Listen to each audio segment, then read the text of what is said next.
Richie, what's going on?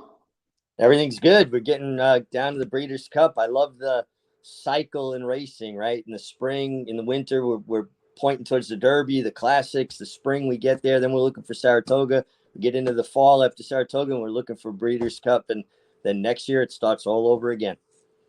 Absolutely, it's always a ton of fun, and I love how we change locations. I know that you and I both probably feel like we'd love to see one in New York at some point, but I do like how we get out to California, get to Del Mar, get to Churchill, get to Keeneland. It's fun to kind of change the scene. Well, it is. And I mean, the Breeders' Cup was created to be a vehicle to showcase the best of our industry. And that's why I would like to see it come back to New York at some point.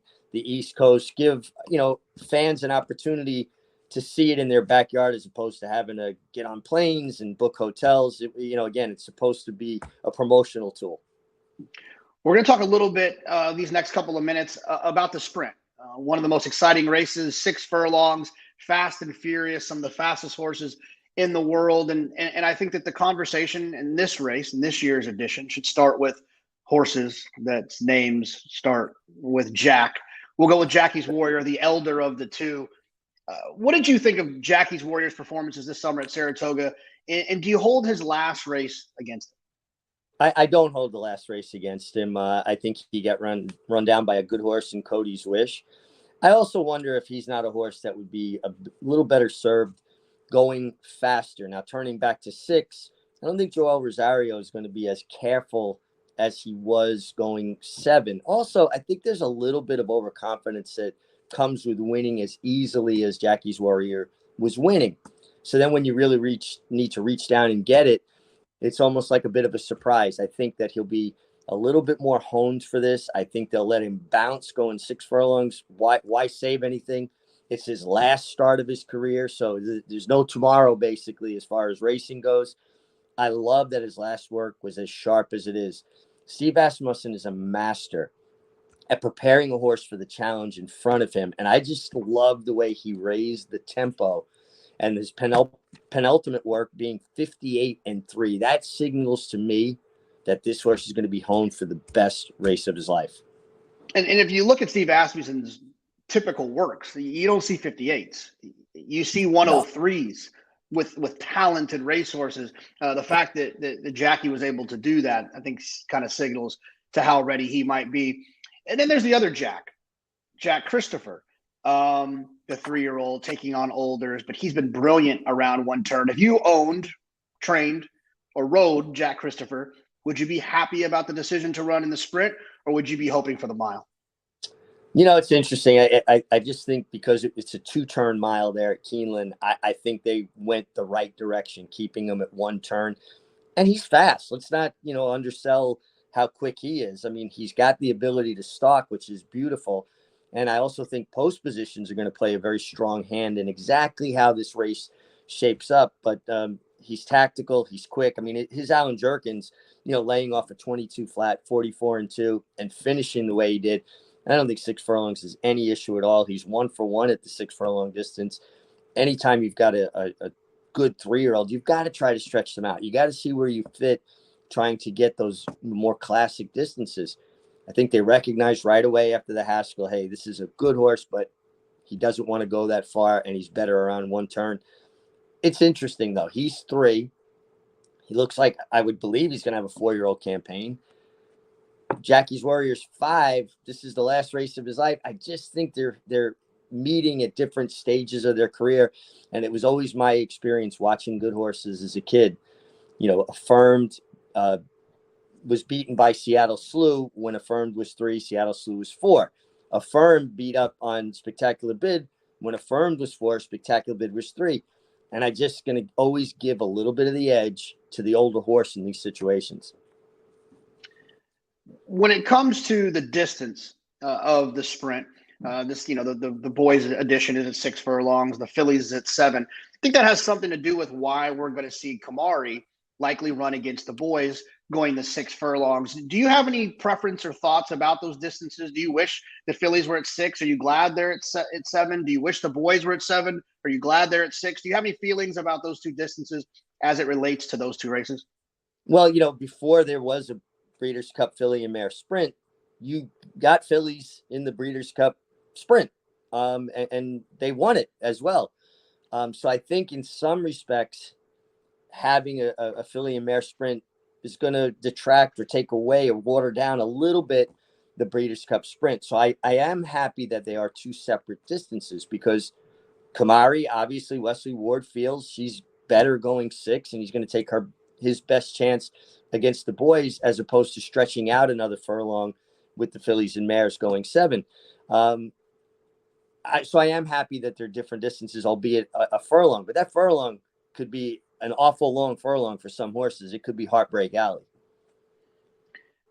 Do you like her chances? She's been running well. I mean, her last 2 races are pretty impressive. Her speed figures have really taken a step forward. She's a very consistent horse. She's been good for a very long time. And it's in Wesley Ward's backyard. I feel like Wesley's horses can sometimes overachieve a little bit in Keeneland. He understands the way that racetrack is configured, and his horses often run well there. Yeah, I think there's definitely a little bit of element of the home field advantage there. And she's in good form, and you can never discount a horse out that's in that good form. Now, again, she's gotten some really nice setups in small fields, being drawn outside and could just kind of stalk and follow. What's going to happen if she's drawn inside some of these other, speed types and some of these big, strong colts? Like, you think about, from a physical perspective, Jackie's Warrior is this massive, imposing individual. Kamari, a little bit finer. She's a mare, doesn't have a great deal of size to her. Body contact is something you have to think about, particularly in sprints. The starts are so critical. There's more contact in sprints because everybody's leaving the gate a bit looser. They're not leaving into their hands. They're sending horses.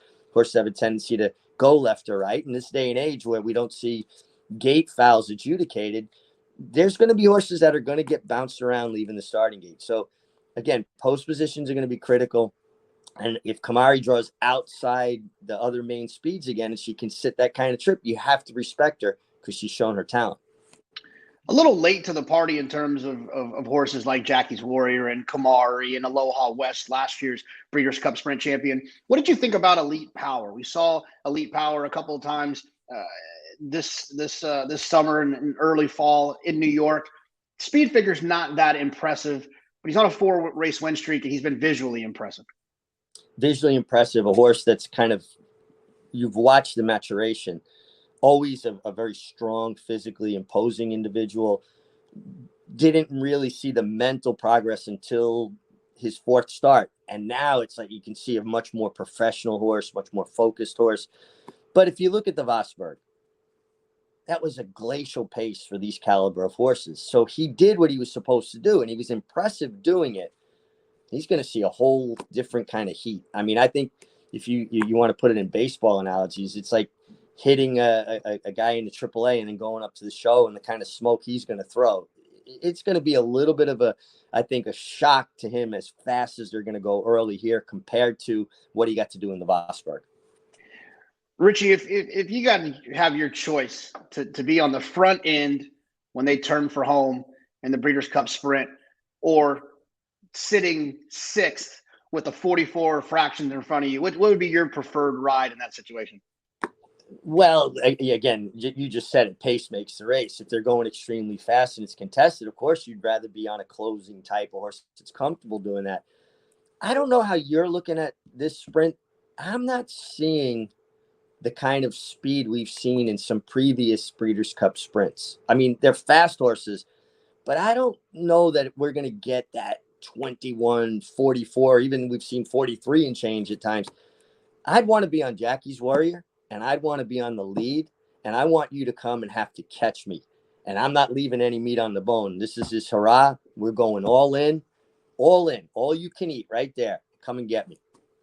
Well, based on the way that they worked Jackie's Warrior last time, I'd imagine he will be forwardly placed. And I agree with you. There's not that kind of like has to go to the front 44 type in here. Feels like all the horses that are forwardly placed don't have to find themselves on the front end. It should be a very, very interesting race between the two Jacks and the filly, or the mare, in Kamari, the previous champion, Aloha West. One of my favorite races of the Breeders' Cup, the Need for Speed at its finest. Need for speed, post positions critical, starts critical, and having a horse sharp on the day. And that's what I'm seeing with Jackie's Warrior. So it should be a good one. Well, Richie, I will let you get back to your new job as a grandfather. Congratulations, and we will see you soon.